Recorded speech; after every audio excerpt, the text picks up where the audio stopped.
তো হ্যালো বন্ধুরা, সবাইকে ওয়েলকাম তোমাদের এই ভিডিও চ্যানেল। আজকে আমি আলোচনা করব দশম শ্রেণী ইতিহাস। আজকে আমি ইতিহাস বিষয়ে কিছু 4 মার্কের সাজেশন দেব। তো এই সাজেশনগুলি তোমরা যারা 2026 মাধ্যমিক দেবে তাদের জন্য এই কয়েকটি প্রশ্ন তুলে ধরেছি। এই প্রশ্নগুলি তোমরা করে গেলে অবশ্যই তোমরা ভালো মার্কস আনতে পারবে। তো চলো এবার শুরু করি। 1 নম্বরে দিয়েছি নারীবাদী ইতিহাসের উপর একটি টিকা লেখো বা গুরুত্ব লেখো। আধুনিক ভারত ইতিহাস উপাদান রূপে রবীন্দ্রনাথ ঠাকুরের আত্মজীবনী ও জীবনস্মৃতি গুরুত্বপূর্ণ কেন? 3 দাগে দিয়েছি ইতিহাস উপাদান হিসেবে জরাপাতার গুরুত্ব লেখো। 4 দাগে দিয়েছি জাতীয়তাবাদের উন্মেষ সম্প্রকাশ পত্রিকার ভূমিকা আলোচনা করো। এই 4টি কোয়েশ্চেন তোমাদের জন্য খুব গুরুত্বপূর্ণ। এই টেস্ট বা যারা মাধ্যমিক 2026 পরীক্ষা দেবে এই 4টি, তার থেকে 2টি করে নেবে এক্সট্রা হিসেবে। নতুন সামাজিক ইতিহাস চর্চা গুরুত্বপূর্ণ কোনো? কন্যা ইন্দিরাকে লেখা পিতা জওহরলাল নেহেরুর চিঠিগুলির বিষয়বস্তু আলোচনা করো। তো এই হলো তোমাদের প্রথম অধ্যায়ের এই কটি প্রশ্ন তুলে ধরেছি। এই প্রশ্নগুলি আশা করি তোমরা সকলেই রেডি আছো, আর যারা এখনো পর্যন্ত রেডি নেই তারা রেডি করে নেবে। এবার চলে আসি আমরা 2 নম্বর অধ্যায়ে। তার আগে আমি বলে রাখি, যারা এখনো আমার এই ইউটিউব চ্যানেলটি সাবস্ক্রাইব করে রাখোনি তারা আরও গুরুত্বপূর্ণ ভিডিও পাওয়ার জন্য চ্যানেলটিকে সাবস্ক্রাইব করে রাখবে ও বন্ধুদের তোমাদের শেয়ার করে দেবে, যারা ওরাও এরকম গুরুত্বপূর্ণ ভিডিও পেতে পারে।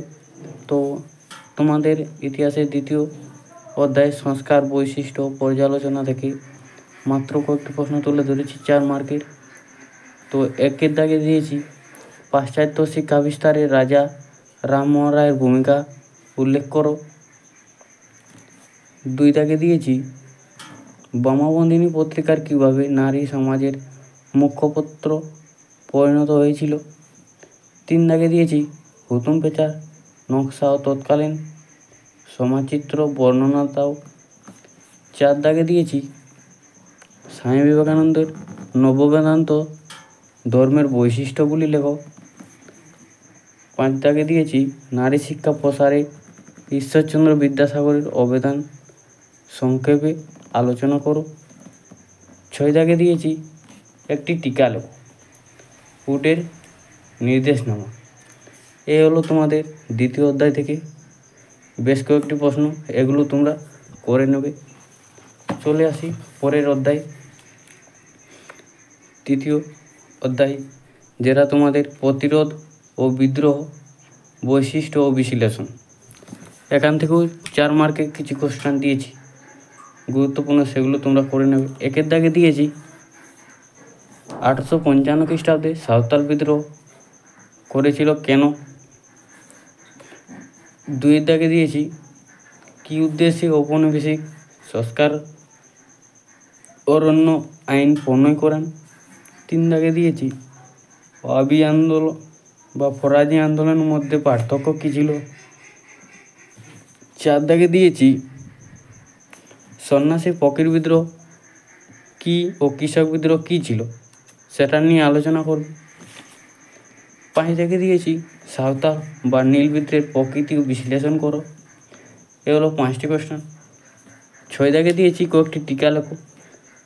কোল বিদ্রোহ টিকা আসতে পারে, চুয়াড় বিদ্রোহ আর ফরাজি আন্দোলন। এই 3টি টিকা দিয়েছি। এই 3টি টিকার মধ্যে তোমরা আশা করি তোমাদের পাবেই টেস্ট ও ফাইনালের জন্য। এগুলি তোমরা সকলেই করে যাবে, আশা করি তোমরা ভালো মার্কস আনতে পারবে। চলে আসি তার পরের অধ্যায়ে সংবদ্ধতার কথা ও বিশ্লেষণ বৈশিষ্ট্য। এখান থেকেও 4র্থ অধ্যায় কিছু গুরুত্বপূর্ণ কোশ্চেন। 1 দাগে 1857 খ্রিস্টাব্দে মহাবিদ্রোহকে কি সামন্ত শ্রেণী বিদ্রোহ বলা হয় যায়। 2 দাগে দিয়েছি হিন্দু মেলার উদ্দেশ্য কী ছিল। তার মধ্যে দিয়েছি এটা অন্যরকম আকারে আসতে পারে, যে টিকা লেখো হিন্দু মেলা।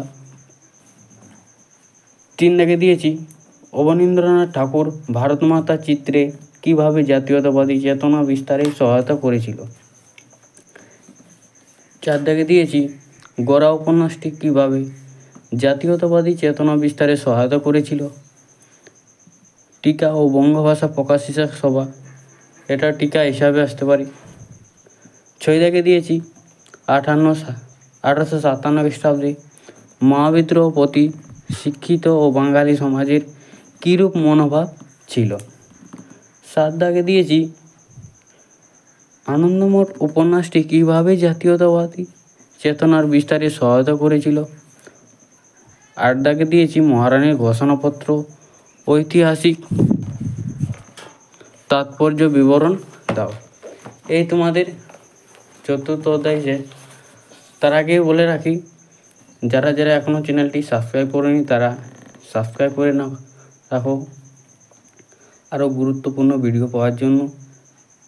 দেখো, তোমাদের সহযোগিতায় আরও আমি গুরুত্বপূর্ণ ভিডিও নিয়ে আসবো, যাতে তোমরা সকলেই সফল ও পাও আর ভালো মার্কস আনতে পারো। তোমাদের একটা সাবস্ক্রাইবে আমার মোটিভেট করবে যে আরও গুরুত্বপূর্ণ ভিডিও নিয়ে আসবো। আশা করি তোমরা সাবস্ক্রাইব করে রাখেছো, আর যারা যারা এখনও সাবস্ক্রাইব করেনি তারা সাবস্ক্রাইব করে রাখো। লাইক, কমেন্ট আর কোন কোন সাবজেক্ট বিষয়ের ভিডিও চাই কমেন্ট করে জানাবে, আর সাজেশন কোন কোন বিষয় চাই। তারপরের অধ্যায় চলে আসি, বিকল্প ও চিন্তা, উদ্বেগ, বিশ্লেষণ, পর্যালোচনা করো। এখান থেকেও 4 মার্কের কিছু গুরুত্বপূর্ণ প্রশ্ন তুলে ধরেছি। দেখে দিয়েছি বাংলায় কারিগর শিক্ষার বিকাশে বেঙ্গল টেকনিক্যাল ইনস্টিটিউটের কী ভূমিকা ছিল। এটা গুরুত্বপূর্ণ কোয়েশ্চেন, এটা একটু দেখে যাবে, টেস্ট ও ফাইনালের জন্য গুরুত্বপূর্ণ।